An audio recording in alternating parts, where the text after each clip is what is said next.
الحمد لله حمدا كثيرا أولا وآخرا، والصلاة والسلام على حبيبه دائما وسرمدا. أما بعد، فأعوذ بالله من الشيطان الرجيم. بسم الله الرحمن الرحيم. يا أيها الذين آمنوا بالله ورسوله والكتاب الذي نزل على رسوله والكتاب الذي أنزل من قبل، ومن يكفر بالله وملائكته وكتبه ورسله واليوم الآخر فقد ضل ضلالا بعيدا. صدق الله العظيم. اللهم صل على محمد النبي الأمي وعلى آله وأصحابه وبارك وسلم. رب اشرح لي صدري ويسر لي أمري واحلل عقدة من لساني يفقهوا قولي. رب زدني علما.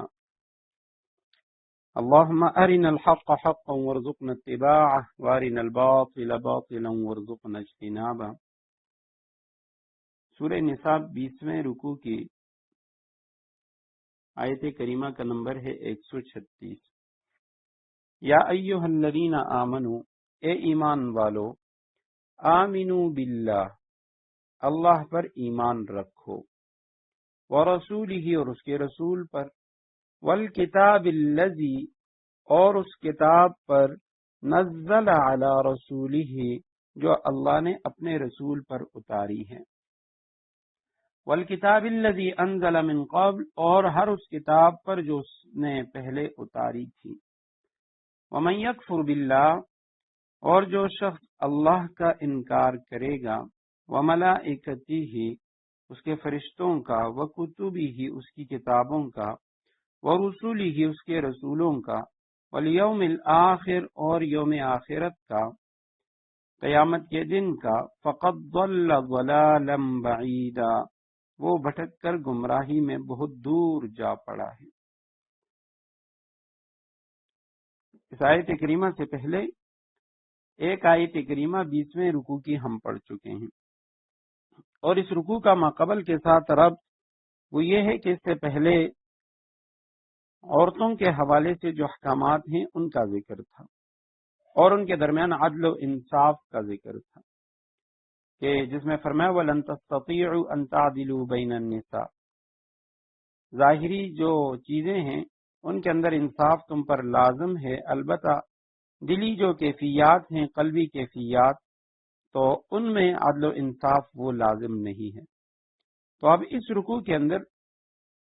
یہاں پہ عدل عام کا ذکر ہے، کہ پہلی آیت کریمہ کے اندر فرمایا قوامین بالقسط شہداء للہ، کہ تم کھڑے ہو جاؤ عدل و انصاف کے ساتھ، شہداء للہ، اللہ کے لیے گواہی دینے والے۔ تمہاری جو گواہی وہ اللہ سبحانہ و تعالی کے لیے ہو، اس میں تم کسی فریق کی کوئی رعایت نہ رکھو۔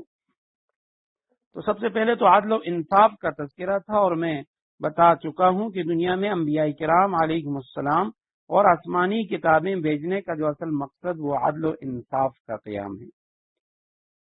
اور اللہ سبحانہ و تعالی خود اس کے اسماء میں سے، اس کے صفاتی ناموں میں سے ایک نام جو ہے وہ العدل ہے، اور العدل اس کے معنی یہ ہیں وہ ذات جو سراپا عدل ہے، سراپا انصاف والی ذات ہے، اور اللہ سبحانہ و تعالی نے دنیا میں اس عدل کو قائم رکھا ہے، اور آخرت میں بھی اللہ سبحانہ و تعالی عدل کو قائم رکھیں گے۔ تو ساتھ ساتھ اپنے بندوں کو بھی اللہ سبحانہ و تعالی حکم دے رہے ہیں کہ اگر آپ اپنے معاشرے میں، اپنے ملک میں، اپنی زمین میں، اس خطے میں امن چاہتے ہیں تو عدل و انصاف کو لازم پکیے۔ اور اس آیت کریمہ میں اللہ سبحانہ و تعالی نے عدل و انصاف کے قیام میں رکاوٹ بننے والے جو اسباب ہیں ان کا بھی ذکر فرما دیا،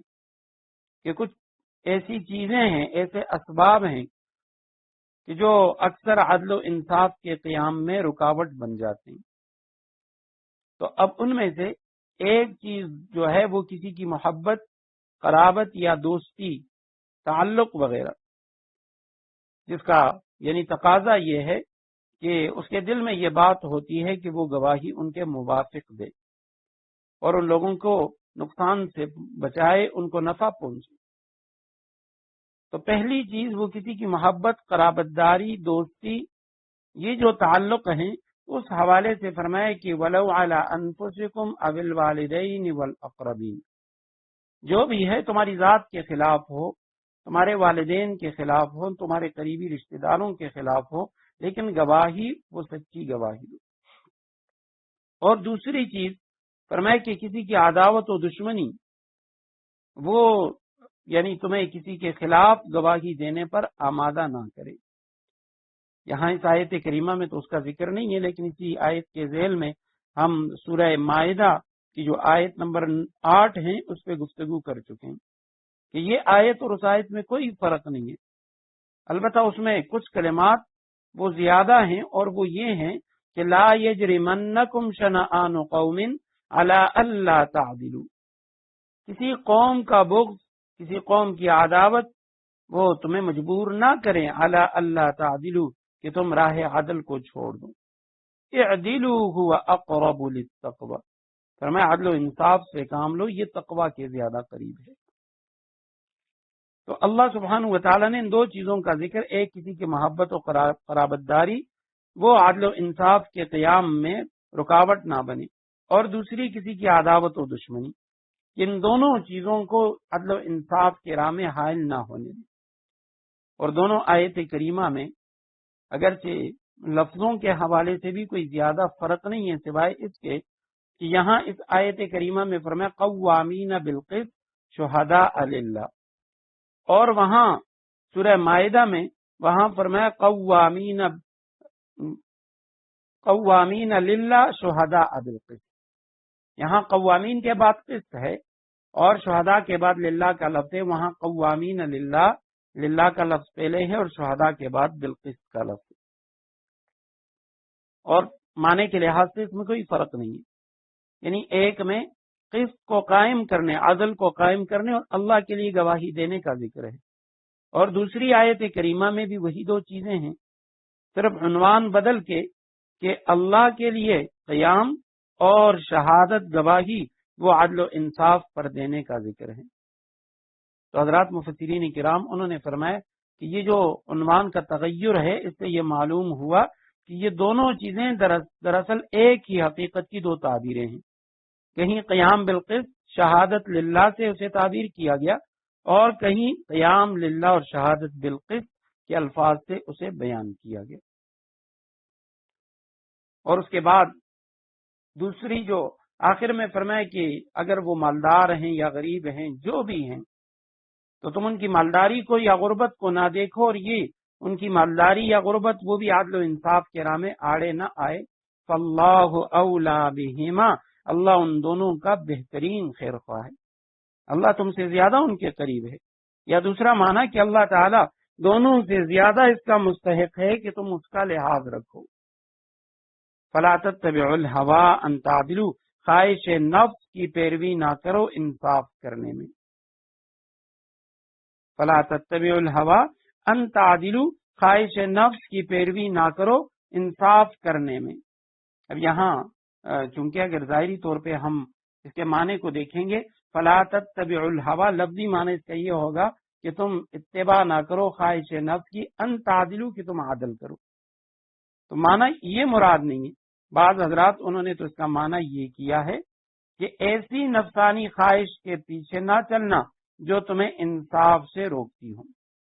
تو یہاں ان تعدلوا یہ اصل میں اللہ تعدلوا عربی کے قواعد ہیں، بعض اوقات یہ نفی کا جو لفظ ہے وہ محذوف ہوتا ہے، وہاں موجود نہیں ہوتا ہے عبارت میں ظاہر، تو یہاں بھی ہے کہ ان تعدلوا یہ اصل میں ہے اللہ تعدلوا، خواہشات نفس کی پیروی نہ کرو، اس میں کہ تم عدل نہ کرو، انصاف نہ کرو۔ تو اس کا ایک ترجمہ تو یہ ہے کہ خواہش نفس کی پیروی نہ کرو انصاف کرنے میں، اور یوں بھی اس کا ترجمہ ہو سکتا ہے کہ خواہش نفس کی پیروی مت کرو تاکہ تم عدل کرنے والے بن سکو۔ تو اس صورت میں یہاں پہ لا کے لفظ کے نکالنے کی ضرورت نہیں پڑتی، خواہش نفس کی پیروی نہ کرو، ان تعدلوا تاکہ تم عدل کر سکو۔ یہاں پہ عدل یہ عبارت ہے خواہشات نفسانی کو چھوڑنے سے، جبکہ عام جو ہمارے اکثر حضرات مفسرین کرام ہیں، تفسیر جلالین جو علامہ سیوطی رحمہ اللہ ان کی تفسیر ہے، اور اسی طرح تفسیر ابو سعود، تو اس میں وہ فرماتے ہیں کہ یہ لفظ اللہ تعدلو ہے، یا مخافتا تعدلو، خواہش نفس کی پیروی نہ کرو اس میں کہ تم انصاف نہ کرو، یا خواہش نفس کی پیروی نہ کرو مخافتا تعدلو، اس بات سے ڈرتے ہوئے کہ تم یعنی انصاف کرو۔ تو یہ مختلف معنی اس کے کیے گئے ہیں، اور سب کی مراد یہی ہے کہ بھئی عدل و انصاف کے مقابلے میں خواہش نفس کی پیروی نہ کرو اور عدل و انصاف کرو۔ یا ایھا الذین آمنو، آج کی جو آیت ہے آیت کریمہ نمبر 136، اے ایمان والو، آمنو جو ایمان لا چکے ہو، جمع مذکر غائب کا صیغہ ہے ماضی کا، آمنا آمنا آمنو، جو ایمان لا چکے، جو ایمان لائے ہو، آمنو یہ امر کا صیغہ ہے، اے ایمان والو ایمان لے آؤ، یعنی اللہ پر ایمان رکھو، آمنو باللہ اللہ پر ایمان رکھو، ورسولہ اور اس کے رسولوں پر، والکتاب الذی اس کتاب پہ، نزل علی رسولی جو اس نے اپنے رسول پر نازل کی، والکتاب الذی اور اس کتاب پر بھی، انزل من قبل جو اس سے پہلے نازل ہوئی، ومن یکفر باللہ اور جو انکار کرے گا، کفر کرے گا اللہ کا، جو شخص اللہ کا انکار کرے، وملائکتہ اور اس کے فرشتوں کا، ملک ملائکہ فرشتے، وکتبہ کتاب کی جمع کتب اس کی کتابوں کا، ورسولہ رسول کی جمع رسول، والیوم الآخر قیامت کے دن کا، فقد یقینا ضل وہ گمراہ ہوا، ضلالا بعیدا دور کی گمراہی، یعنی وہ بھٹک کر گمراہی میں بہت دور جا پڑا ہے۔ تو یہ جو فرمایا یا ایھا الذین آمنو،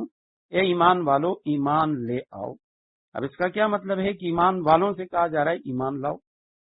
تو اس کے مختلف معنی کیے گئے۔ پہلا معنی تو یہ ہے یا ایھا الذین آمنو اے ایمان والو، آمنو اس کا معنی ہے اثبتوا علی الایمان، ثابت قدم رہو ایمان پر مداومت اختیار کرو۔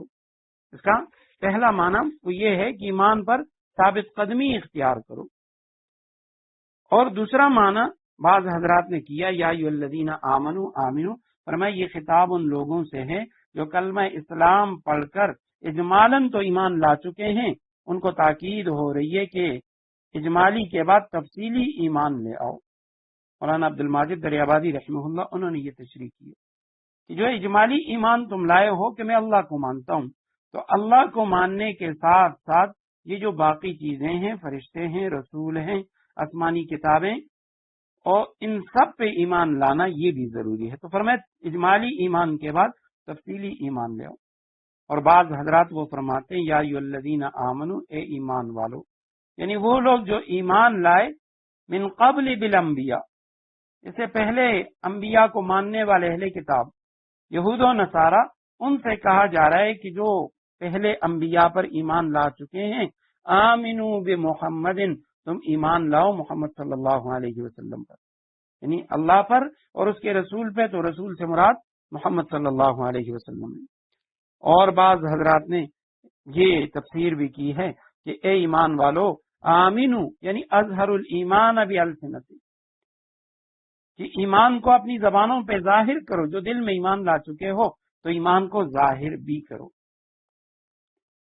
ایمان لے آؤ اللہ پر، اس کے رسول پر، والکتاب الذی نزل علی رسول، اس کتاب پر بھی، نزل علی رسولہ جو نازل کی گئی، علی رسول اس کے رسول پر، یہاں پہ نہ کتاب سے مراد قرآن کریم ہے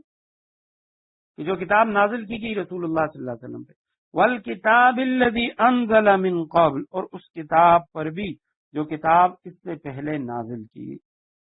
اب یہاں پہ حضرت شیخ الاسلام مفتی متقی عثمانی صاحب انہوں نے ترجمہ کیا والکتاب الذی انزل من قبل، فرمایا کہ وہ کتاب ہر اس کتاب پر جو اس نے پہلے اتاری تھی۔ اگر یہ مانا لیں تو پھر تو اس میں تمام کتابیں آ جاتی ہیں، تورات، زبور، انجیل، ان سب پر، صحف موسیٰ، صحف ابراہیم، ان پر بھی ایمان لاؤ۔ اور والکتاب الذی انزل من قبل والکتاب الذی نزل علی رسولی، اس کتاب پر بھی جو رسول اللہ صلی اللہ علیہ وسلم پہ نازل کی گئی، اور والکتاب الذی انزل من قبل، وہ کتاب جو اس سے پہلے نازل کی گئی، یعنی ہر وہ کتاب جو اس سے پہلے نازل کی گئی تو اس میں تمام کتابیں آ جاتی ہیں۔ بعض حضرات مفسرین کرام انہوں نے لکھا ہے کہ یہاں الکتاب سے مراد تورات ہے۔ اس کی وجہ یہ ہے کیونکہ اس سے پہلے قرآن کریم سے پہلے جتنی کتابیں نازل کی گئی ہیں تو وہ اس طرح کی مکمل کتاب نہیں تھی کہ جس کے اندر سارے احکامات موجود ہوں، مکمل ایک شریعت والی کتاب۔ نہ داؤد علیہ السلام کی جو کتاب ہے زبور، نہ اس میں مکمل شرعی احکامات تھے، نہ حضرت عیسیٰ علیہ السلام کی جو کتاب ہے اس میں مکمل شرعی احکامات تھے۔ ایک تورات ہی ایسی یعنی کتاب تھی کہ جس کے اندر مکمل شریعت کے احکام تھے، جس کو کتاب کہا جائے۔ تو اس لیے وہ حضرات کہتے ہیں کہ اس سے مراد تورات ہے کہ تم تورات پر بھی ایمان لے آؤ، لیکن عام اکثر مفسرین کرام وہ فرماتے ہیں کہ اس سے پہلے ہر ایک کتاب یعنی تمام کتابوں پر ایمان لے آؤ۔ اور یہاں آیت کریمہ میں نزلہ کا لفظ بھی ہے، انزلہ کا لفظ بھی ہے، اور غور طلب بات یہ ہے کہ نزلہ کا لفظ قرآن کے ساتھ ہے، انزلہ کا لفظ ماقبل کی کتابوں کے ساتھ۔ والکتاب الذی نزل علی رسولی، اس کتاب پر بھی ایمان لاؤ جو اللہ نے اپنے رسول پر اتاری۔ تو نزل اور انزلہ دونوں کا فرق کئی بار میں بتا چکا ہوں کہ نزلہ ینزل تنزیلاً کے معنی ہوتی ہیں تدریجاً، آہستہ آہستہ، وقتاً فوقتاً قرآن کتاب کا اتارنا، تھوڑا تھوڑا کر کے کتاب کا نازل کرنا۔ اور انزال کے معنی ہوتے ہیں انزل ینزل، انزال یکبارگی پوری کی پوری کتاب نازل کر دینا۔ قرآن کریم کے لیے بھی قرآن میں یہ دونوں لفظ آ چکے ہیں، انزال کا لفظ بھی ہے، تنزیل کا لفظ بھی ہے، اور اس کی وجہ یہ ہے چونکہ قرآن کریم کی دو نزولیں ہو چکی ہیں۔ ایک تو لوح محفوظ سے دنیاوی آسمان پر نزول، وہ چونکہ لیلۃ القدر کی ایک ہی رات میں ہوا ہے، تو اس لیے اس کے لیے لفظ آتا ہے انزال کا، یکبارگی پورا قرآن کریم یہ پوری کتاب نازل کی گئی۔ انا انزلناہ فی لیلۃ القدر، وہاں پہ دیکھیں انزال کا لفظ ہے۔ اور حامیم والکتاب المبین، انا انزلناہ فی لیلۃ مبارکہ، ہم نے برکت والی رات میں، سورہ دخان کی پہلی آیتوں میں ہم نے اس کتاب کو اتارا، تو وہاں انزال کا ہے۔ اور اس کے علاوہ قرآن کریم میں جیسے یہاں پہ آ گیا، اور انا نحن نزلنا الذکر وانا لہ لحافظون، ہم نے ذکر کو اتارا، ہم ہی اس کے محافظ ہیں، قرآن کریم مراد ہے۔ وَإِنَّهُ لَتَنزِيلُ رَبِّ الْعَالَمِينَ، تیرے رب کی طرف سے یہ نازل کی گئی ہے۔ تو جو نازل کی گئی رسول اللہ صلی اللہ علیہ وسلم پہ وہ تدریجن ہے، اور پہلی کتابیں وہ یکبارگی نازل کی گئی، اس لیے قرآن کے لیے نزلہ کا لفظ، اور پہلی جو کتابیں ہیں ان کے لیے انزلہ کا لفظ۔ وَمَن يَكْفُرْ بِاللَّهِ، اور جو انکار کرے گا اللہ کا، اس کے ملائکہ اور کتابوں کا، رسولوں کا، قیامت کے دن کا، فَقَدْ ضَلَّ ضَلَالًا بَعِيدًا، تو وہ شخص بھٹک کر گمراہی میں بہت دور جا پڑا ہے۔ اب یہاں پہ یہ جو ملائکہ کا ذکر ہے، فرشتوں کا، کتابوں کا، رسولوں کا، اللہ سبحانہ وتعالی کا، اس کے درمیان واو کا لفظ آ چکا ہے۔ تو یہ واو جو ہے یہ او کے معنی میں ہے، جیسے واو کے معنی اور ہوتے ہیں، یعنی جو اللہ کا انکار کرے، اور فرشتوں کا، اور کتابوں کا، اور رسولوں کا، اور قیامت کے دن کا، تو جو ان سب کا انکار کرے گا تو کیا وہ کافر ہوگا؟ یا جو شخص ان میں سے کسی ایک کا بھی انکار کرے گا، اللہ کا یا فرشتوں کا یا کتابوں کا یا رسولوں کا یا قیامت کے دن کا، تو علماء فرماتے ہیں کہ یہاں واو بمعنی او کے ہے، کسی ایک کا انکار کیا دائرہ اسلام سے خارج۔ تفسیر بیضاوی مدارک وغیرہ اس میں ہے من یکفر بشیء من ذالک، جو شخص ان میں سے کسی ایک چیز کا بھی انکار کرے گا وہ کافر ہو جائے گا۔ تو یہ فرشتوں پر ہمارا اجمالی ایمان ہے۔ اب ہمیں جو چار بڑے فرشتے ہیں ان کے ناموں کے بارے میں پتہ ہے، قرآن میں ان میں سے دو فرشتوں کے نام ہیں جبریل اور میکائیل کا، باقی کے حدیث میں ہیں۔ اور اس کے علاوہ جو فرشتے ہیں تو ہم ان سب پر اجمالی ایمان رکھتے ہیں، ہمیں یہ علم نہیں ان کی تعداد کتنی ہے۔ اسی طرح حضرات انبیاء کرام علیہ الصلوات و تسلیمات، ان کی کل تعداد کتنی ہے، ہمارا اجمالی ایمان ہے کہ 1,24,000 کم و بیش، اس سے کم ہے یا زیادہ، ان سب پر ہمارا ایمان ہے۔ اور اسی طرح یعنی جو آسمانی کتابیں ہیں کہ وہ کل کتنی ہے، صحائف کتنے ہیں، بس یہ ہمارا اجمالی ایمان ہے کہ بھئی اللہ نے جتنی کتابیں نازل کی ہم سب کو مانتے ہیں. جو ان میں سے کسی ایک کا بھی انکار کرے گا فقد ضل ضلالا بعیدا، یقیناً وہ گمراہ ہوا دور کی گمراہی. ان الذین آمنوا ثم کفروا، جو لوگ ایمان لائے ثم کفروا پھر کافر ہو گئے، ثم آمنوا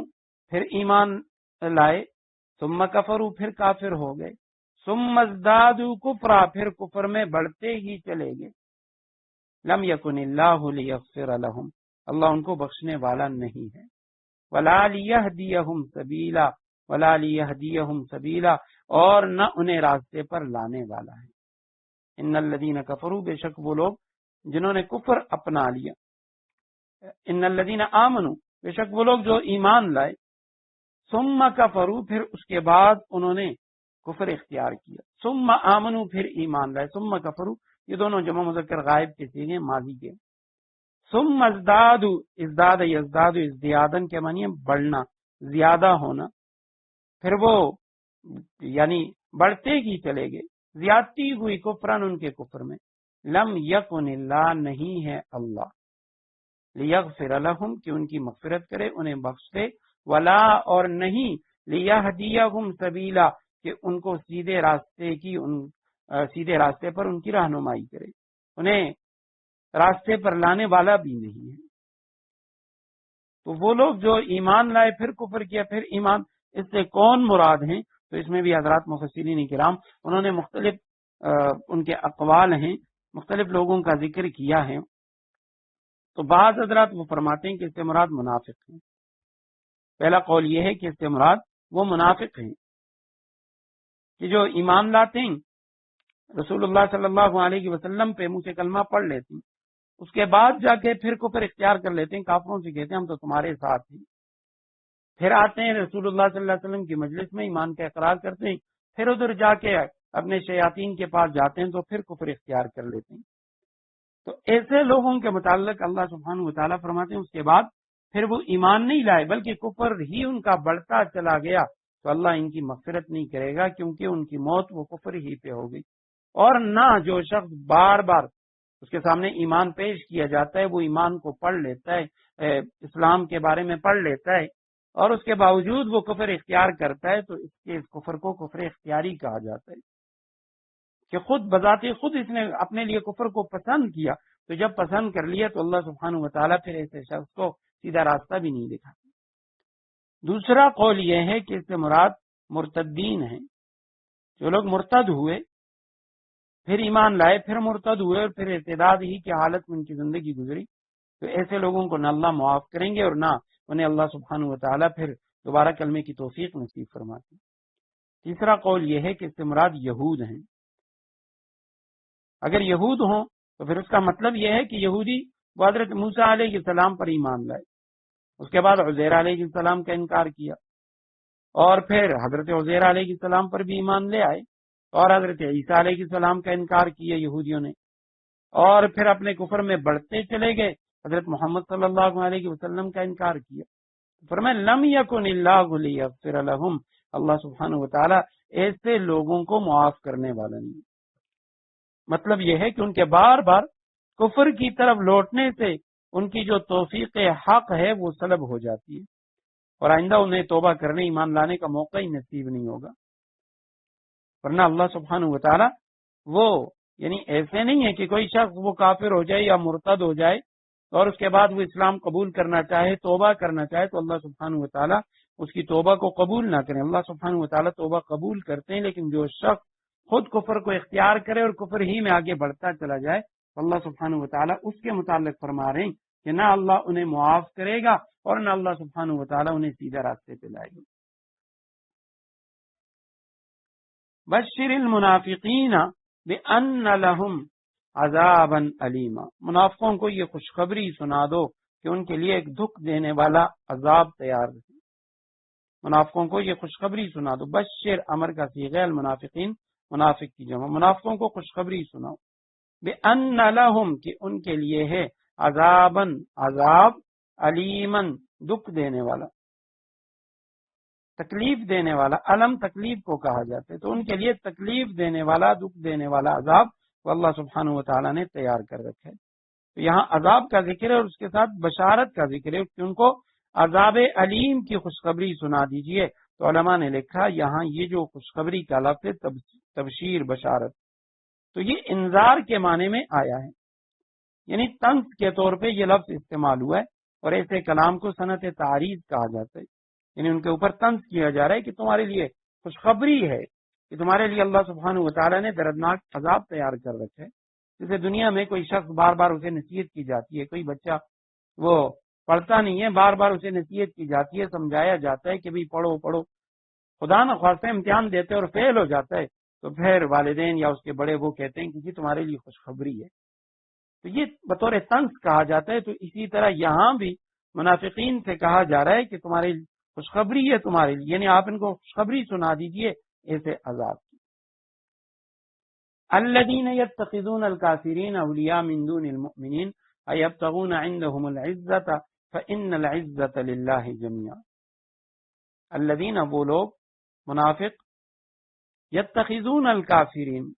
جو کافروں کو دوست بناتے ہیں، من دون المؤمنین، مسلمانوں کے بجائے، وہ منافق جو مسلمانوں کے بجائے کافروں کو دوست بناتے ہیں، ایبتغون عندهم العزہ، کیا وہ ان کے پاس عزت تلاش کر رہے ہیں؟ فإن العزت للہ جمیعا، حالانکہ عزت تو ساری کی ساری اللہ ہی کی ہے، عزت تو اللہ سبحانہ و تعالی کے پاس ہے۔ تو یتخذون کے معنی ہے پکڑنا، بنانا، اولیاء ولی کی جمع دوست، مددگار، من دون المومنین، دون کے معنی ہے علاوہ، چھوڑ کے، ایبتغون، حمزہ استفہام کا ہے، یبتغون ابتغاء کے معنی ہے تلاش کرنا، وہ ڈھونڈتے ہیں، وہ تلاش کرتے ہیں، عندہم، ان کے پاس، یعنی ہم ضمیر کافروں کی طرف راجع، کافروں کے پاس وہ العزت، عزت تلاش کرتے ہیں، فإن العزت، پس یقینا عزت، للہ، اللہ ہی کے لیے، جمیعا، ساری کی ساری، یہ عزت اللہ ہی سے طلب کرنی چاہیے، اللہ کے سوا کسی اور سے عزت نہیں طلب کرنی چاہیے۔ تو یہاں فرمایا کہ ایبتغون عندهم العزہ فإن العزۃ للہ جميعا، کہ کفار مشرکین کے ساتھ دوستانہ تعلقات رکھنے اور ان کے ساتھ ملنے کی عام طور پہ جو غرض ہوتی ہے وہ یہی ہوتی ہے کہ مسلمان دیکھتے ہیں کہ جی یہ کافر بڑی، یعنی ظاہری طور پہ ان کے پاس عزت ہے، قوت ہے، تو اس سے متاثر ہو کر وہ یہ خیال کرتے ہیں کہ ہم ان سے دوستی رکھیں تو ہمیں بھی ان سے عزت و قوت حاصل ہوگی۔ تو اللہ سبحانہ و تعالیٰ نے فرمایا تمہارا یہ خیال لغو ہے، اور تم کو ان کے ذریعے عزت نہیں مل سکتی، کیونکہ ان کے پاس تو عزت ہے ہی نہیں، اصل جو عزت ہے وہ اللہ سبحانہ و تعالیٰ کے پاس ہے، عزت کے خزانے اس کے پاس ہیں۔ اور اگر تم کافروں کے پاس عزت کو تلاش کرو گے تو یقیناً یہ تمہاری بے عقلی ہوگی، اور اس کے ذریعے تم اللہ سبحانہ و تعالیٰ کو ناراض کر لو گے، اور اس کے دشمن جو ہیں ان کو راضی کرو گے، حالانکہ وہ بھی تم سے راضی نہیں ہوں گے۔ تو اب یہاں پہ فرمائے فإن العزت للہ کی جمیع، عزت ساری کی ساری اللہ کے لیے۔ آج اگر دنیا میں مسلمان ذلیل ہیں اس کی وجہ بھی یہی ہے، قرآن کہہ رہا ہے فبما کسبت ایدیکم، تمہارے اپنے ہاتھوں کی وجہ سے تم ذلیل و خوار ہو۔ اور رسول اللہ صلی اللہ علیہ وسلم کی حدیث بھی ہے، آپ صلی اللہ علیہ وسلم نے فرمایا کہ اللہ سبحانہ و تعالی اس قرآن کے ذریعے بہت ساری قوموں کو عزت دیتے ہیں، اور ان اللہ یرفع بہذا الکتاب اقواما ویضع بہ آخرین، اور اسی قرآن کو چھوڑنے کی وجہ سے بہت ساری قوموں کو ذلیل کر دیتے ہیں۔ تو عزت و ذلت یہ دین میں ہے، یہ قرآن میں ہے، یہ رسول اللہ صلی اللہ علیہ وسلم کی تعلیمات اس کی اتباع میں ہے۔ حضرت مفتی تقی عثمانی صاحب دامت برکاتہم العالیہ وہ اپنے ایک سفر نامے میں فرماتے ہیں کہ میں لاطینی امریکہ کے سفر پہ تھا، تو وہاں ان کے حکمران طبقے میں سے ایک ان کا جو حکمران تھا تو کوئی بڑا وزیر وغیرہ، تو ان کا ایلچی میرے پاس آیا اور مجھ سے وہ وقت مانگنے لگے کہ جی آپ سے ہمارے فلان جو حکمران ہیں وہ ملنا چاہتے ہیں۔ تو خیر کہتے ہیں کہ جب ہماری ملاقات ہوئی میں ان کے پاس گیا تو وہاں انہوں نے مجھ سے کہا، اس وقت کی بات ہے جب امریکہ کے اور بڑے بڑے ممالک کے بہت سارے جو بینک تھے وہ دیوالیہ ہو گئے تھے، تو انہوں نے کہا جی ہمارے اتنے بینک وہ دیوالیہ ہو گئے، اس کی وجہ کیا ہے؟ تو چونکہ حضرت مفتی تقی عثمانی صاحب بہت بڑے ماہر معیشت بھی ہیں، تو اسلامی معیشت اور اس کے مقابلے میں دنیا کی دیگر جو معیشتیں ہیں، جو معیشتوں کا نظام ہے، اس پہ ان کو بڑی دسترس حاصل ہے۔ تو وہ فرماتے ہیں میں نے اس کو وجوہات بتائیں کہ جی یہ وجوہات ہیں، اس وجہ سے تمہارے یہ بینک دیوالیہ ہو گئے۔ تو کہتے ہیں اس نے مجھ پہ اعتراض کیا، اس نے ایک اشکال کیا کہ جی ہمارے فلاں فلاں جو بینک ہیں وہ تو ابھی تک اسی طرح ترقی کر رہے ہیں، وہ آگے بڑھ رہے ہیں، تو اس کی کیا وجہ ہے؟ وہ بھی تو ہمارے ہی بینک ہیں۔ تو حضرت فرماتے ہیں میں نے کہا کہ میں نے ان کا مطالعہ کیا ہے، میں نے ان کے نظام کو پڑھا ہے، تو یہ جو آپ کے فلاں فلاں بینک ہیں، اس کا نظام یہ جو بہتری کی طرف جا رہا ہے، اس کی وجہ یہ ہے کہ اس کی بنیاد کے اندر ایسی چیز ہے جو اسے ترقی کی طرف لے کے جا رہی ہے۔ جیسے ان کے کچھ قوانین تھے جو اسلامی قوانین تھے، میں نے ان کو ان قوانین سے آگاہ کیا کہ جی یہ قوانین یہ اسلام نے ہمیں بتائیں، اور یہ جو بینک والے ہیں انہوں نے ان قوانین کو فالو کیا ہے۔ اور پھر حضرت فرماتے ہیں کہ میں نے انہیں کہا کہ میں نے اپنے والد ماجد حضرت مفتی محمد شفیع صاحب رحمہ اللہ ان سے سنا ہے کہ اگر آپ دیکھیں کہ کسی جگہ میں کفر ابھر رہا ہے، کفریہ کوئی نظام ہے وہ ابھر رہا ہے، ترقی کر رہا ہے، تو آپ غور سے دیکھیں گے اس کی بنیاد میں، اس کی جڑوں میں کوئی ایسی چیز ہے جو اسے ابھار رہی ہے، جو اسے ترقی کی راہ پہ گامزن کر رہی ہے، کیونکہ کفر کے اندر اللہ سبحانہ و تعالیٰ نے ابھرنے کی طاقت نہیں رکھی، اور اگر وہ ابھر رہی ہے تو اس کی بنیاد میں کوئی ایسی چیز ہے جو اسے ابھار رہی ہے، اور وہ یقیناً قرآنی جو احکامات ہیں، قرآنی جو تعلیمات ہیں وہ ہیں۔ اس لیے فرمایا فَإِنَّ الْعِزَّةَ لِلَّهِ جَمِيعًا، عزت تو ساری کی ساری اللہ سبحانہ و تعالیٰ کے پاس ہے۔ حضرت عمر رضی اللہ تعالی عنہ، فاروق اعظم رضی اللہ تعالیٰ عنہ، ان کا فرمان ہے کہ من اعتز بالعبید اذلہ اللہ، یعنی جو شخص مخلوقات بندوں کے ذریعے عزت حاصل کرنا چاہے اللہ تعالیٰ اس کو ذلیل کر دیتے ہیں۔ حضرت ابو عبیدہ رضی اللہ تعالیٰ عنہ جو شام کے گورنر تھے، ان کو حضرت عمر رضی اللہ تعالیٰ عنہ نے خط لکھا، اور اس میں فرمایا کہ کنتم اقل الناس واذل الناس فاعزکم اللہ بالاسلام، کہ اے ابو عبیدہ تم لوگ یعنی مسلمان تعداد میں سب سے کم تھے، سب سے زیادہ کمزور تھے، تو محض اسلام کی وجہ سے عزت و شوکت ملی ہے۔ مہما تطلب العزت بغیرہ یذلکم اللہ، تو خوب سمجھ لو اگر تم اسلام کے سوا کسی دوسرے ذریعے سے عزت حاصل کرنا چاہو گے خدا تم کو ذلیل کر دے گا۔ امام ابو بکر جساس رحمہ اللہ احکام القرآن میں انہوں نے فرمایا کہ آیت مذکورہ یہ جو آیت ہے اس سے مراد یہ ہے کہ کفار و فجار سے دوستی کر کے عزت طلب نہ کرو۔ ہاں مسلمانوں کے ذریعے عزت و قوت طلب کی جائے تو اس کی ممانعت نہیں ہے۔ تو آج بھی پوری دنیا میں اکثر جو مسلمان ہیں، مسلم ممالک ہیں، ان کی نظریں وہ یہود و نصارہ پہ ہی ہیں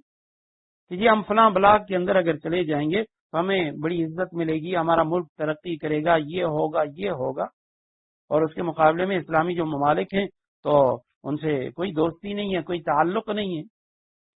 تو فرمایا عزت یہ اللہ سبحانہ و تعالیٰ کے ہاں ہے، اور پوری دنیا میں امریکہ کا ایک نام تھا کہ جتنے بھی اسلامی ممالک ہیں وہ بھی اسی امریکہ کے ساتھ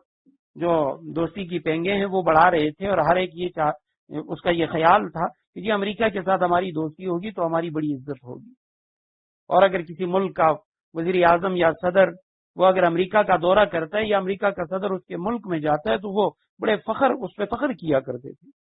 آج اللہ سبحانہ و تعالیٰ نے اسے ذلیل کیا کہ وہ لوگ سر اٹھانے کے قابل نہ رہے کہ بھی ان کے پاس دنیا کی جدید ٹیکنالوجی، تمام دنیا کے بڑے ممالک وہ ان کے ساتھ، افواج ان کے ساتھ، لیکن اس کے باوجود اللہ سبحانہ و تعالیٰ نے وہ جو یعنی ایسے لوگ کہ جن کے پاس ہتھیار بھی نہیں ہے، جدید ہتھیار بھی نہیں ہے، ان سے اللہ سبحانہ و تعالیٰ نے ان کے ہاتھوں نے ذلیل کیا، انہیں رسوا کیا۔ تو فرمایا ایبتغون عندہم العزہ، کیا تم لوگ کافروں کے ہاں عزت تلاش کرتے ہو؟ اور اس دور میں رسول اللہ صلی اللہ علیہ وسلم کے دور میں ابو جہل، ابو سفیان، اسی طرح مکہ کے دیگر بڑے بڑے سردار،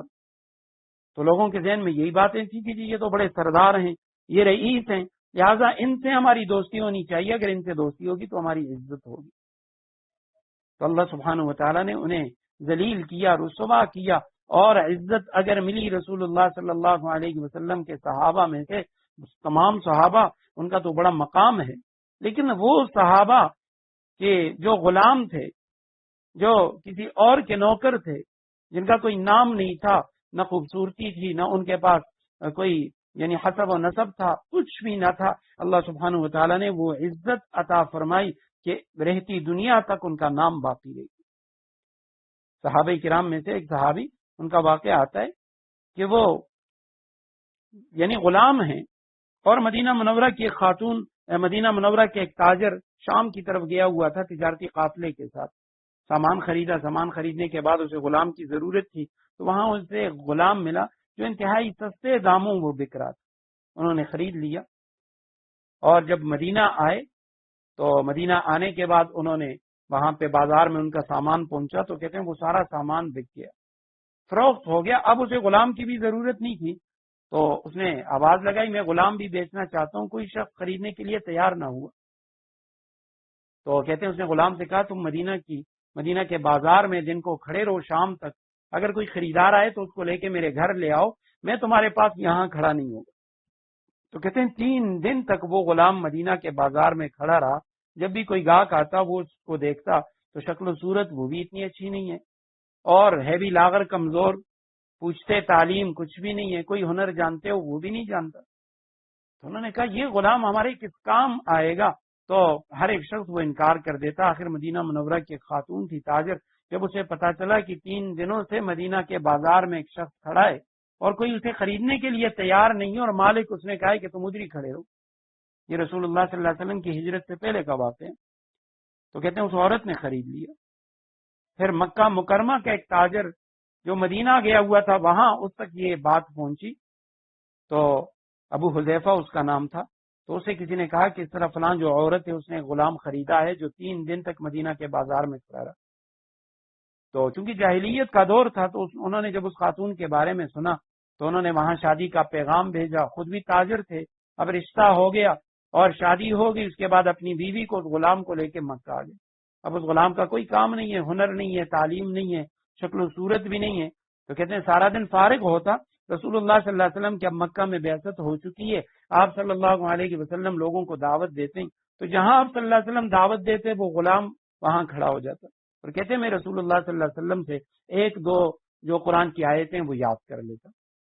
کرتے کرتے اللہ کی قدرت، اس کے جو مالک ابو حذیفہ وہ بھی مسلمان ہو گئے، مالکن وہ بھی مسلمان ہو گئی، ہجرت ہو گئی، مدینہ منورہ کی طرف آ گئے۔ اب یہ جو غلام ہے سالم اس کا نام تھا، تو اس نے قرآن کریم کا کافی حصہ وہ رسول اللہ صلی اللہ علیہ وسلم سے یاد کر لیا تھا۔ اسلام کی پہلی مسجد قباء وہ بن گئی، آپ صلی اللہ علیہ وسلم پھر قباء سے وہاں سے مسجد نبوی چلے گئے، مدینہ منورہ مسجد نبوی کی تعمیر ہو گئی، تو رسول اللہ صلی اللہ علیہ وسلم مسجد نبوی میں امامت کیا کرتے تھے، اور یہاں مسجد قباء کے پاس حضرت صدیق اکبر رضی اللہ تعالیٰ عنہ نے 4 شادیاں کی تھیں، اس میں سے ایک شادی جو ہے وہ مسجد قباء کے پڑوس سے کی، تو وہ کبھی کبھی وہاں جاتے، نماز وہاں ادا کیا کرتے تھے، وہاں ان کا گھر تھا۔ حضرت عمر رضی اللہ تعالیٰ عنہ وہ بھی وہاں رہا کرتے تھے۔ تو ایک دن یہ صحابہ آپ صلی اللہ علیہ وسلم کے پاس ہے، یا رسول اللہ میں مسجد قباء کے لیے امام چاہیے، تو کہتے ہیں رسول اللہ صلی اللہ علیہ وسلم نے تمام صحابہ پہ نظر دوڑائی، تو ان میں حضرت سالم مولا ابو حذیفہ کا آزاد کردہ غلام سالم وہ بھی موجود تھا۔ رسول اللہ صلی اللہ علیہ وسلم نے حضرت صدیق اکبر رضی اللہ تعالیٰ عنہ، عمر فاروق رضی اللہ تعالیٰ عنہ، کتنے عظیم صحابہ، ان سے فرمایا کہ اس کو لے جاؤ، یہ تمہارا امام ہوگا۔ اب ایسے جلیل القدر صحابہ وہ پیچھے ہیں، اور وہ سالم جو غلام تھا 3 دن تک اس کو کوئی شخص خریدنے کے لیے تیار نہیں تھا، کیونکہ جسمانی لحاظ سے، دنیاوی لحاظ سے اس کے اندر کوئی خوبی نہیں ہے، لیکن رسول اللہ صلی اللہ علیہ وسلم نے اسے اس مسجد کا امام بنا دیا جس کے بارے میں آپ صلی اللہ علیہ وسلم نے فرمایا تھا کہ یہاں 2 رکعت نفل وہ ایک عمرے کے برابر۔ اور کہتے ہیں غربت اتنی تھی، مشکات شریف میں ایک روایت میں آتا ہے، ایک واقعہ آتا ہے کہ ایک دن ایک عورت جا رہی تھی اور حضرت سالم وہ نماز پڑھا رہی تھی، تو جب اس عورت کی نظر حضرت سالم رضی اللہ تعالیٰ عنہ اس کے بدن پہ پڑی تو ان کے جو کپڑے تھے وہ پھٹے ہوئے تھے، تو اس عورت نے اس قوم سے کہا کہ وَارَوْا عَنَّا سَوْآتِ قَارِئِكُمْ، کہ بھی کم از کم اتنا کپڑا تو اس کو دے دو کہ یہ اپنے بدن کو چھپا لے۔ تو اب ایک طرف دنیاوی لحاظ سے دیکھیں کچھ بھی نہیں ہے، لیکن رسول اللہ صلی اللہ علیہ وسلم کی بدولت، قرآن سیکھنے کی بدولت اللہ سبحانہ و تعالیٰ نے وہ عزت عطا فرمائی کہ صدیق اکبر رضی اللہ تعالیٰ عنہ، حضرت عمر رضی اللہ تعالیٰ عنہ ایسے قریش کے سردار صحابہ وہ پیچھے اور مسجد قباء میں امام وہ سالم ہے۔ تو فرمائے کہ عزت فإن العزت للہ جمیعا، عزت تو ساری کی ساری وہ اللہ کے پاس ہے، اللہ سے طلب کرنی چاہیے۔ اب یہاں پہ یہ جو عزت ہے اس سے کیا مراد ہے؟ اگر ہمیشہ قائم رہنے باقی رہنے والی جو آخرت کی عزت ہے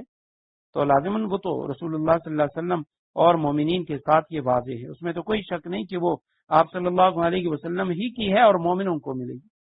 کیونکہ آخرت کی عزت وہ کسی کافر مشرک اس کو قطعاً حاصل نہیں ہو سکتی۔ اور اگر مراد دنیا کی عزت لی جائے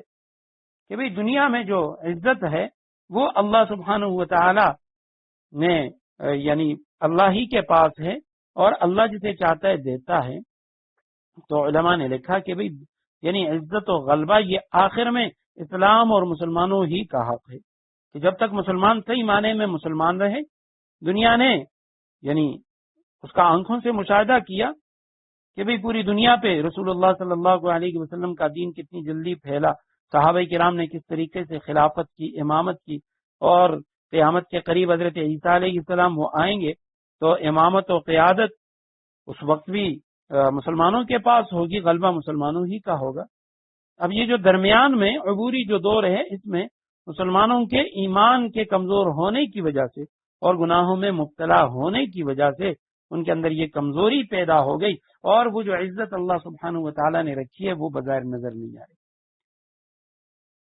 وَقَدْ نَزَّلَ عَلَيْكُمْ فِي الْكِتَابِ أَنْ إِذَا سَمِعْتُمْ، اور اس نے کتاب میں تم پر یہ حکم نازل کیا ہے، ان اذا سمعتم آیات اللہ یکفر بہا ویستہزأ بہا، کہ جب تم اللہ کی آیتوں کو سنو کہ اس کا انکار کیا جا رہا ہے اور ان کا مذاق اڑایا جا رہا ہے، فلا تقعدوا معهم، تو ایسے لوگوں کے ساتھ مت بیٹھو اس وقت تک، حتی یہاں تک، یخوضوا فی حدیث غیری، جب تک وہ کسی اور بات میں مشغول نہ ہو جائیں،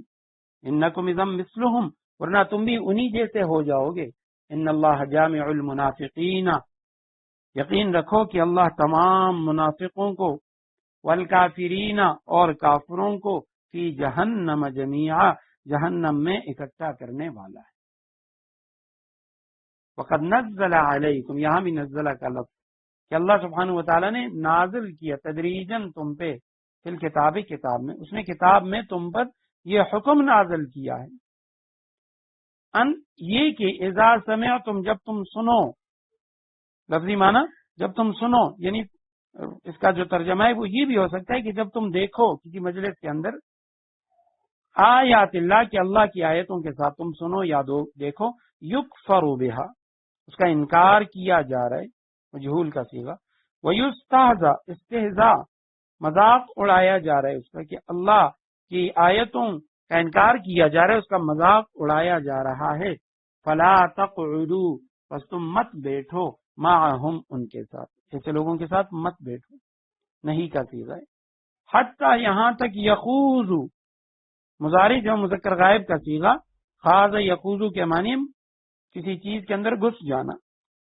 یعنی وہ مشغول رہیں ایسی باتوں میں، تو جب تک وہ ان باتوں کے اندر مشغول ہیں، ان باتوں کے اندر لگے ہوئے ہیں، تو تم ان کے ساتھ نہ بیٹھو، یہاں تک کہ یخوض، وہ مشغول ہو جائیں، فی حدیث غیری، کسی اور بات میں، حدیث کے معنی بات، غیری کوئی اور بات، انکم، یقیناً تم لوگ، اذن، اس وقت کہ جب وہ قرآن کی آیتوں کا انکار کر رہے ہیں، گستاخی کر رہے ہیں، مذاق اڑا رہے ہیں، تم ان کے ساتھ بیٹھے ہوئے ہو، اذن، تب، مثلہم، تم ان کی طرح ہو جاؤ گے، تم بھی انہی جیسے ہو جاؤ گے، ان اللہ، یقیناً اللہ، جامع، اس میں فاعل کا صیغہ جمع کرنے والا ہے، المنافقین، منافقوں کو، والکافرین، اور کافروں کو، فی جہنم، جہنم کے اندر، جمیعاً، سب کے سب کو، اللہ تمام منافقوں اور کافروں کو جہنم میں اکٹھا کرنے والا ہے۔ اب یہاں پہ آیت کریمہ میں فرمائے کہ جب تم دیکھو اپنی زندگی میں کہ کسی جگہ پہ سنو یا دیکھو، بلکہ اس سے پہلے وقد نزل علیکم، کہ اللہ نے اتاری ہے تم پہ کتاب کے اندر ایک حکم، اب یہ حکم کون سا ہے؟ تو علماء نے لکھا اس کا اشارہ سورہ انعام کی آیت نمبر 68 کی طرف ہے، اور وہ آیت کریمہ یہ ہے وَإِذَا رَأَيْتَ الَّذِينَ يَخُوضُونَ فِي آيَاتِنَا فَأَعْرِضْ عَنْهُمْ حَتَّى يَخُوضُوا فِي حَدِيثٍ غَيْرِهِ، یہ سورہ انعام کی آیت ہے، اور چونکہ سورہ انعام مکی ہے اور سورہ نساء مدنی ہے، وہ آیتیں پہلے مکہ میں نازل ہو چکی تھیں، بعد میں یہ سورہ نساء نازل ہوئی، تو اس لیے فرمایا قد نزل علیکم فی الکتاب کہ اللہ سبحانہ وتعالی نے تم پر کتاب میں یہ حکم نازل کیا ہے، پہلے بھی یہ حکم موجود ہے، اور وہ حکم کیا ہے ان اذا سمعتم آیات اللہ، کہ جب تم سنو یا دیکھو لوگوں کو کہ یکفر بہا و یستہزأ بہا، وہ انکار کر رہے ہیں اللہ کی آیتوں کا اور اللہ کی آیتوں کا مذاق اڑا رہے ہیں، فلا تقعدوا معهم، تو ان کے ساتھ نہ بیٹھو، ان کے ساتھ بیٹھنا جو ہے یہ تمہارے لیے جائز نہیں ہے، حتی یخوضوا فی حدیث غیری، جب تک وہ کسی اور گفتگو کے اندر مشغول نہ ہو جائیں۔ تو ہاں یہاں پہ آیت کریمہ کے اندر یہ حکم دیا جا رہا ہے کہ بھئی آیات الہیہ، اللہ کی آیتوں کا انکار کرنے والے، مذاق اڑانے والے، تو یہ کفر کے اندر داخل ہے، انکار بھی اور استہزاء یہ بھی کفر ہے، تو ایسی لوگوں کے مجالس کے اندر بیٹھنا یہ تمہارے لیے جائز نہیں ہے، وگرنہ تم بھی انہی کی طرح ہو جاؤ گے۔ تو علماء نے لکھا جس طرح وہ کافر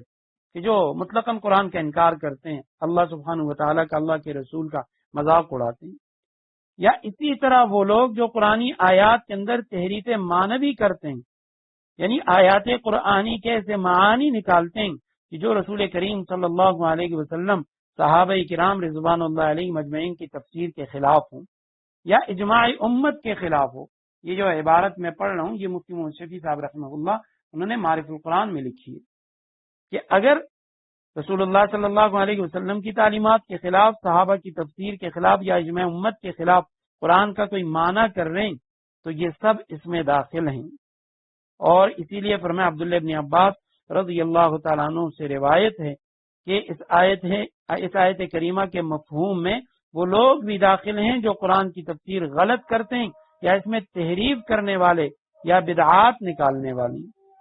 تو فرمایا ایسے لوگوں کی مجالس میں نہ بیٹھو۔ اور مفتی محمد شفیع صاحب رحمہ اللہ وہ فرماتے ہیں کہ جو لوگ قرآن کی تفسیر اپنی رائے سے کرتے ہیں، یعنی اکابر کے ترجمے کو چھوڑ کے وہ عربی لغت کو دیکھ کے اس حوالے سے، یعنی جو سلف و صالحین انہوں نے تفسیر کی اس کی پابندی نہیں کرتے، اس کو چھوڑ دیتے ہیں، ان کے خلاف معنی بیان کرتے ہیں، تو فرمایا ایسے لوگوں کے درس میں ان کی یعنی تفسیر وغیرہ اس میں شرکت کرنا یہ قرآن کریم کے اس نص سے ناجائز ہے اور بجائے ثواب کے گناہ ہے۔ امام ابو حیان رحمہ اللہ جو مفسر ہیں وہ فرماتے ہیں آیات سے معلوم ہوا کہ جس بات کا زبان سے کہنا گناہ ہے اس کا کانوں سے سننا بھی بے اختیار خود یہ بھی گناہ ہے، کہ جس طرح زبان سے کہنا گناہ اسی طرح اس کا سننا جو ہے یہ بھی گناہ، کہ بھئی ایسے لوگوں کی مجالس میں نہ بیٹھو۔ اس میں تو ایک تو گناہ کے مجالس ہیں، کفار مشرکین منافقین ان کی مجالس، اور ساتھ ساتھ ایسے لوگوں کی مجالس بھی کہ جو بظاہر ہمیں علماء لگتے ہیں، پروفیسر ہیں، ڈاکٹر ہیں، اسکالرز ہیں، لیکن ان کی جو تفسیر ہے وہ اپنی رائے کی تفسیر ہے، صحابہ کرام، تابعین، تبع تابعین، ان کی جو تفسیر ہے اس کے مطابق وہ قرآن کی تفسیر نہیں کرتے، تو فرمایا ایسے لوگوں کی مجالس کے اندر بیٹھنا بھی درست نہیں ہے۔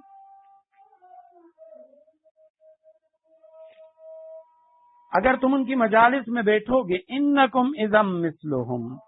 فرمایا تم ان کی طرح ہی ہو جاؤ گے،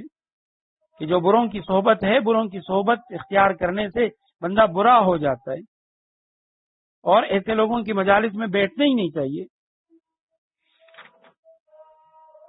عمر بن عبدالعزیز رحمہ اللہ ان کے دور کا ایک واقعہ آتا ہے کہ چند دوست انہوں نے جرم کر لیا، جرم میں گرفتار ہو گئے، شراب پی رہے تھے، تو شراب پینے کے اس مجلس کے اندر بیٹھے ہوئے تھے، وہ پکڑے گئے تو ان کو سزا دی گئی۔ ان میں سے ایک شخص اس کے بارے میں یہ ثابت ہوا کہ وہ اس کا روزہ تھا، اس نے شراب نہیں پی، اس کے منہ سے شراب کی بو نہیں آ رہی تھی، بدبو نہیں آ رہی تھی، تو اس کے باوجود عمر بن عبدالعزیز رحمہ اللہ انہوں نے فرمایا ان سب کو سزا دو، جنہوں نے شراب پی ہے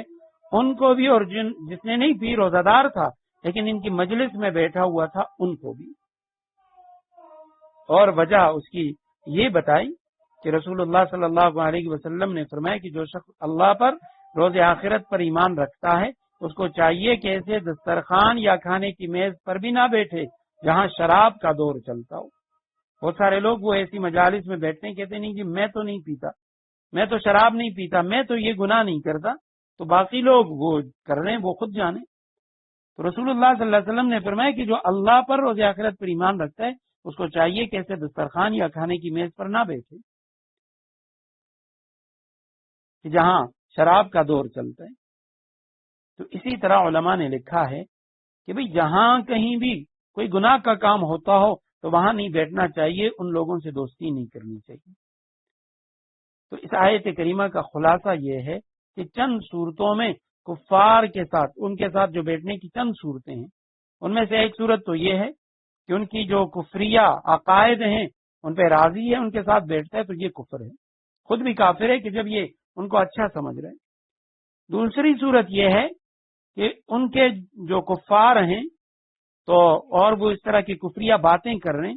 تو اس وقت یہ ان کے پاس بیٹھا ہوا ہے، اگرچہ اس پہ راضی نہیں ہے لیکن یہ فاسق ہے،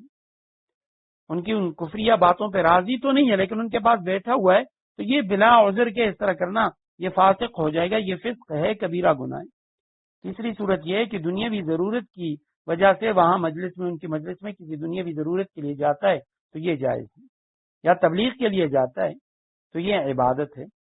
یا اضطرار اور بے اختیاری کے ساتھ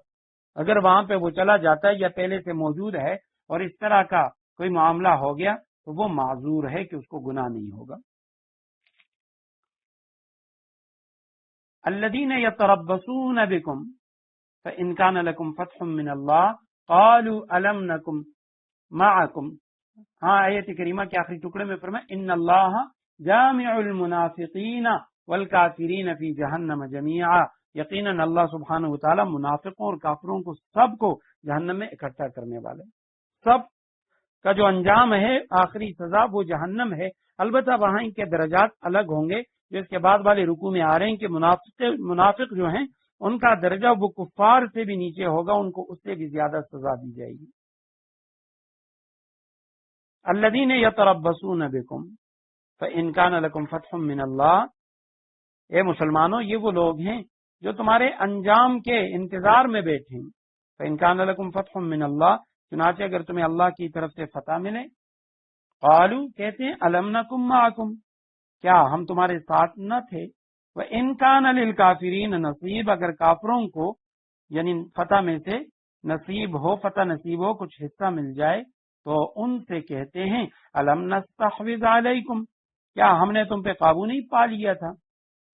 وَنَمْنَعْكُمْ مِنَ الْمُؤْمِنِينَ، اور کیا اس کے باوجود ہم نے تمہیں مسلمانوں سے نہیں بچایا؟ فَاللَّهُ يَحْكُمُ بَيْنَكُمْ يَوْمَ الْقِيَامَةِ، بس اللہ سبحانہ وتعالی قیامت کے دن تمہارے اور ان کے درمیان فیصلہ فرمائیں گے۔ وَلَنْ يَجْعَلَ اللَّهُ لِلْكَافِرِينَ عَلَى الْمُؤْمِنِينَ سَبِيلًا، اور اللہ کافروں کے لیے مسلمانوں پر غالب آنے کا ہرگز کوئی راستہ نہیں رکھے گا۔ الذین یتربصون، وہ لوگ، تربص کے معنی انتظار کرنا، فتربصوا انا معکم متربصون، تم بھی انتظار کرو ہم تمہارے ساتھ انتظار کرتے ہیں۔ قرآن کریم کی آیت ہے، تو انتظار کر رہے ہیں کہ تمہارے ساتھ کیا گزرتی ہے، یعنی تمہارے لیے وہ تمہارے انجام کے انتظار میں بیٹھے ہیں۔ فإن كان لكم فتح، پس اگر تمہیں فتح ملتی ہے اللہ کی طرف سے تو قالوا، یہ کہتے ہیں الم نکم معکم، کیا ہم نہیں تھے تمہارے ساتھ؟ وإن كان للکافرین نصیب، اگر کافروں کو فتح میں سے کچھ حصہ ملتا ہے، قالوا کہتے ہیں الم نستحوذ، استحواذ کے معنی ہے غالب آ جانا، تو شروع میں حمزہ ہے اور پھر لم ہے، کیا لم نستحوذ، ہم تم پر غالب نہ آ گئے تھے؟ وَنَمْنَعَكُمْ مِنَ الْمُؤْمِنِينَ، ہم نے تمہیں نہیں بچایا، کیا نہیں بچایا تھا ہم نے تم کو من المؤمنین، مومنوں سے؟ فاللہ یحکم بینکم یوم القیامہ، پس اللہ فیصلہ فرمائیں گے تمہارے درمیان قیامت کے دن۔ وَلَنْ يَجْعَلَ اللَّهُ لِلْكَافِرِينَ عَلَى الْمُؤْمِنِينَ سَبِيلًا، اللہ کافروں کے لیے مسلمانوں پر غالب آنے کا ہرگز کوئی راستہ نہیں رکھے گا۔ انشاءاللہ آیت کریمہ کی جو تفسیر ہے، ترجمہ ہو گیا، تفسیر انشاءاللہ آئندہ درس میں عرض کریں گے۔ اللہ سبحانہ وتعالی ہمیں عمل کی توفیق نصیب فرمائے۔ وآخر دعوانا ان الحمد للہ۔